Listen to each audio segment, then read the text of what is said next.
Hello there, I'm the Collie Crusader. I recently rewatched a fairly old movie from 1998 called The Man in the Iron Mask, and I thought it was so good I decided to kick this series of random recommendations off with a movie that I believe deserves the attention. For this series, I'll start off by giving you a brief summary of the movie, then I'll give you my thoughts on it. The story takes place in France in the year 1662. The legendary musketeers Athos, Porthos, and Aramis have retired while D'Artagnan continues to serve as a captain of a new generation of musketeers.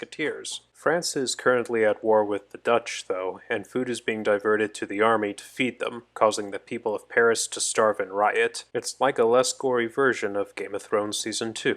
Speaking of Game of Thrones, France unfortunately has their own version of King Joffrey in the form of King Louis XIV, a cruel young man who only cares about beautiful women and living a life of luxury. His infatuation with women ultimately makes him lustful for a girl named Christine, the soon-to-be wife of Raoul, the son of Athos. To have Christine for himself, Louis takes a page from King David's playbook and sends Raoul to the front lines of the war where he is killed by cannon fire. Athos, already suspecting the king did this to steal Christine from his son, grows angry at his son's death and makes the king his enemy, driving a wedge between him and D'Artagnan. Aramis, being the secret leader of the Jesuits, a group that wants to remove Louis from the throne, concocts a plan to replace Louis with his twin brother, Philippe. Both Philippe and Louis are the product of Queen Anne and D'Artagnan's affair. However, D'Artagnan had gone drunk on the night the twins were born, so he never learned about Philippe. Right after he was born, Philippe had been removed from the palace under the previous king's command since he feared two heirs would cause a civil war and divide the kingdom. After living peacefully for 16 years in a country estate, Philippe was taken to prison after Louis learned about him, and his face was encased in an iron mask, an action Aramis had carried out because he thought it was the best way to protect France. The three retired musketeers soon arrive at Philippe's prison and smuggle him out. They later teach him how to be the king after he decides to go along with their plan. When Louis holds a masquerade ball to liven his spirits after Christine rejects him one night, the musketeers are able to switch Louis out with Philippe. Things start to go awry when D'Artagnan suspects something's amiss. Things take a turn for the worse when Christine appears and calls Philippe a murderer for having killed Raoul. Instead of giving her the cold shoulder like what Louis probably would have done, Philippe shows kindness towards Christine, and this confirms D'Artagnan's suspicion that Louis has been replaced. Once the alarm has been raised, Porthos, Athos, and Aramis try to escape with Louis but are ultimately surrounded. As the three musketeers attempt to escape once more, Louis is able to break away from them and Philippe is dragged out from the boat. Afterwards, D'Artagnan learns that Philippe is Louis's brother, and Louis orders him to hunt down his old friends before he sends Philippe back to prison with the Iron Mask. D'Artagnan ultimately decides to aid his friends and tells them Philippe is being held in the Bastille. However, Louis, suspecting D'Artagnan would pull something like this, had ordered another musketeer to spy on him. Once D'Artagnan rides off to meet his friends, Louis follows closely behind him with a group of musketeers to cut off their escape. In one last hurrah, D'Artagnan and his friends charge Louis and his men. Perhaps due to the other musketeers closing their eyes, the respect these young musketeers have for the older generation, the poor accuracy of the guns of that era, a little bit of luck,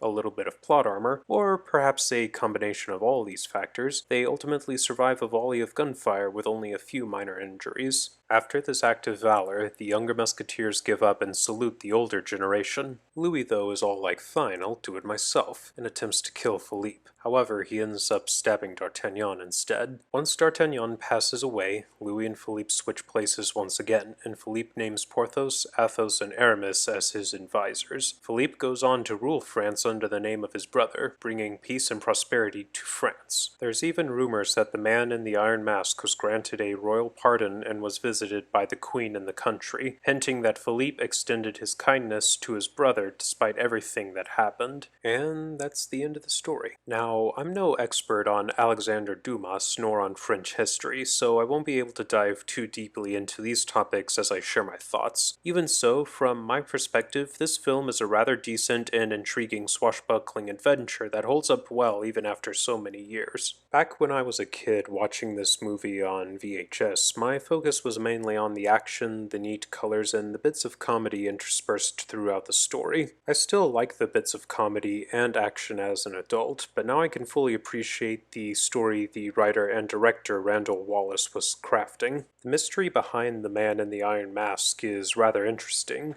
Who is the man in the Iron Mask? Why was the man placed in the Iron Mask and locked away in prison? These questions are ultimately answered as the story progresses, and seeing how all the pieces come together is rather satisfying. On top of this, you have the metaphorical mask that D'Artagnan wears. He's a man who is honor-bound and devoted to his duties as a musketeer. However, beneath all of this, he's a man who wanted to freely love his lover and to be a proud father. Only in his final moments was the mask he wore for so long removed. Another thing I think is done rather well is the conflict between D'Artagnan and his friends, and it plays well into D'Artagnan being a man of devotion and the choice he has to make. Does he stay devoted to his son and king even though everyone else says he's rotten, or does he stay devoted to his lifelong friends who he served with? It's an interesting conflict because of how hard of a choice it is for D'Artagnan. No matter what choice he makes, he'll end up cutting ties with those he cares about. It makes him more relatable and human despite being this legendary figure people look up to. I'm sure many of us have had to make sacrifices in our lives as well,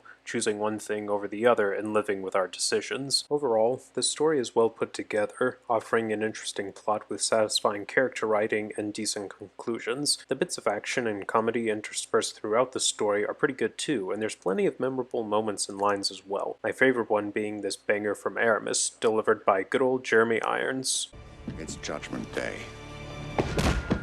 If I did have some gripes though, I do think there are some minor things that do stick out to me when you look at this film with a more critical eye. They don't necessarily ruin the film, and you can write them off as nitpicks if you want to. Nevertheless, these things were a bit odd to me, so I'll touch on them real quick just to inform you of them. When the pig chase begins, Christine is cut off from everybody else when Louis uses the fountain system to get her alone. How is Christine the only one that gets trapped? I know everybody else goes to chase the pig, but you're telling me nobody stayed behind just to watch? No old nobles with poor backs and weak legs that decided to hang back and sip some wine while the younger folk chased the pig around? Why didn't Christine just follow closely behind Raoul to begin with? I think all of this might have put a damper in Louis's plans, so maybe that's why the writer decided to make sure Christine was the only one who got cut off from everybody else. Not a big problem, but it does show the writer pulling some strings to make this all happen. Now let's look at the Jesuits' attempt to attack Louis. I didn't catch this the first time around and assumed this guy appeared from nowhere, but on my second watch to get some clips and pictures, I realized the Jesuit was the guy offering refreshments. It's an easy thing to overlook, so it's always a good thing to double check. Now I know it makes sense how this guy was able to be there. That being said, there's still one thing that bothers me. Why is this Jesuit attacking Louis? On the surface, it makes sense because the Jesuits want Louis gone and he's technically alone at the moment, but it doesn't hold up well when you consider the rest of the plot. Aramis is the leader of the Jesuits and he plans to switch Louis with Philippe. With that in mind, did Aramis order this Jesuit to kill Louis and then make a new plan when it failed? Did this Jesuit go rogue? Or is he just some random dude and Louis assumed it was the Jesuits who were behind the attack? I'm pretty sure we don't get an answer for this, but there is a chance I might have missed something along the way.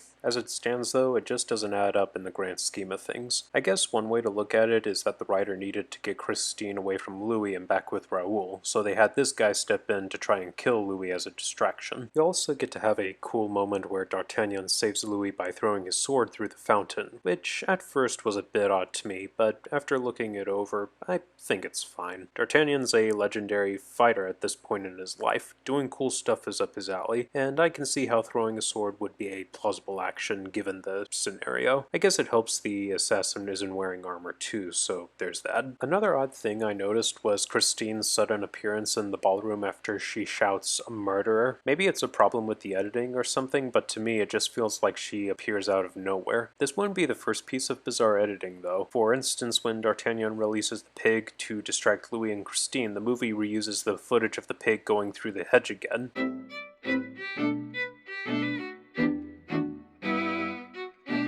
Now we come to the final two tidbits I wanted to address, and they both come from the final act. First off, why was that one musketeer standing in Philippe's cell with the key to it? Especially when Philippe was in there with him. I know he's under the impression that Philippe's been broken by the mask, but still, isn't this setup just asking for trouble? Well, ask and ye shall receive, ye dingus.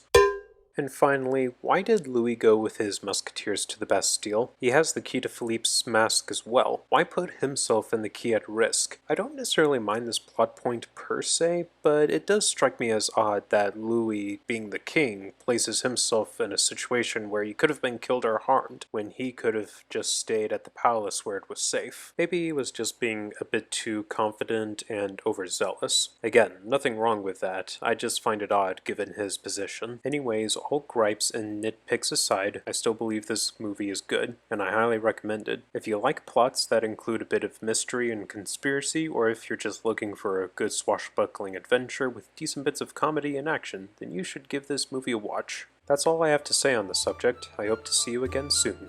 Farewell, and take care, everyone.